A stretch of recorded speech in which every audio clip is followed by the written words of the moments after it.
That is my khutbah today in this masjid. But everything is going to come from you, the Father, because you are the source. We've seen a lot of parents, they love a lot of money and houses. But today, if you see them, wallahi, you will feel sympathy on them and make dua for them. And we have children today, their parents did not leave a dime for them or a house for them, but Almighty Allah has blessed them. وَمَا ذَلِكَ عَلَى اللَّهِ بِعَزِيزٍ. There is nothing Allah cannot do. Allah is watching everyone. He's watching our deeds. So you, the Father, you are the source. You are the root of your family. If you are good, wallahi, Almighty Allah will give you a good family. But if you're not good, you don't follow the commandment of the Almighty Allah, you are going to have a problem in your family. You are going to have a problem with your family.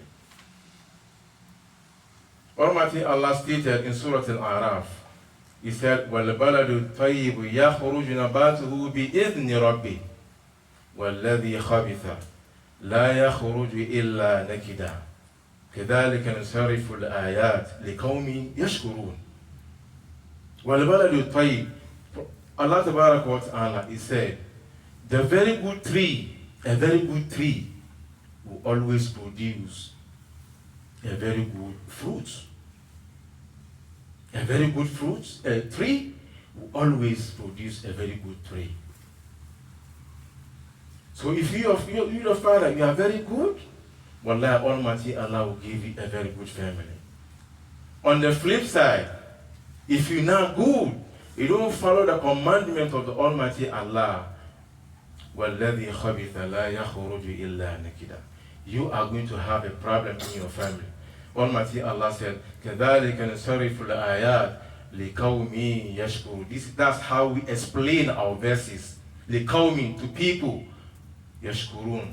We thank Almighty Allah, Tabarak wa Ta'ala. There was a man called Sabit.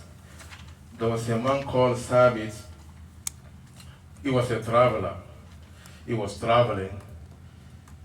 He got to somewhere. He was very hungry and thirsty, and he entered someone's garden, and he saw apple tree, and he pulled the apple tree and he bites. He was going, and he remembered that, hey, this thing that he did not ask a permission from the owner of the farm.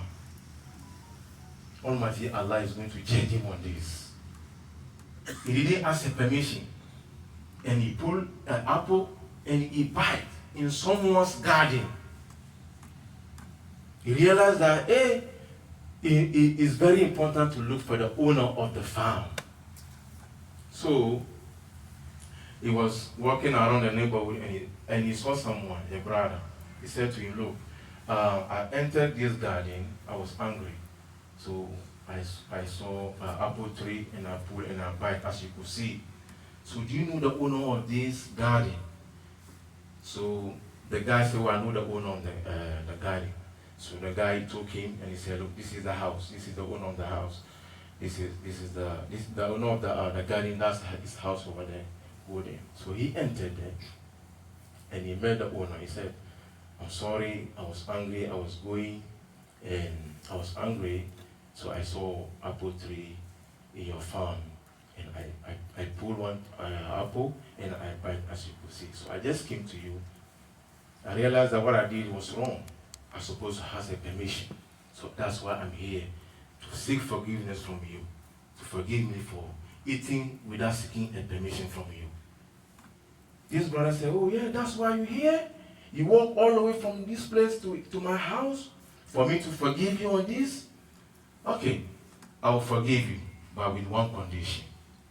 I have a daughter. My daughter, she is blind. She is crippled. She cannot walk. She is deaf and dumb. She is blind. I want you to marry her. If you accept to marry my daughter with this condition, then I'm going to forgive you. Oh, So this guy, he said, look, I'm not rushing on you. I'm not going to rush on you. You could step back and then think about it and then come back to me. So this guy, he left. He was meditating. He was thinking about this situation. If I don't marry his daughter, then how are we going to end up on the day of Yom Al-Qiyamah if you don't forgive me? So this guy, finally he arrived that no, let me marry her so that I'll get the forgiveness from him. I don't want to get into trouble with Allah on the day of Yom Al-Qiyamah. So he came, he said, I'm going to marry your daughter. So they agreed. They set up the day. Then the car was done. Now he wants to see the wife. The father said, no, you have to wait. You have to wait. Later in the night, we're going to get somebody to accompany you and see your wife. And they did that. So at night, they got somebody for him. The person accompanied him. They get there and said, look, this is the house of your wife. And the other guy turned back. So now, the father told him that, look, my daughter is deaf and dumb. So now he wants to see Salam. So if I say Salam, how can she answer me? But then he realized that Almighty Allah stated in Surah An-Nur, فَإِذَا دَخَلْتُمْ بُيُوتًا فَسَلِّمُوا عَلَىٰ أَنفُسِكُمْ تَحِيَّةً مِنْ عِنْدِ اللَّهِ مُبَارَكَةً طَيِّبَةً كَذَلِكَ يُبَيِّنُ اللَّهُ لَكُمُ الْآيَاتِ لَعَلَّكُمْ تَعْقِلُونَ.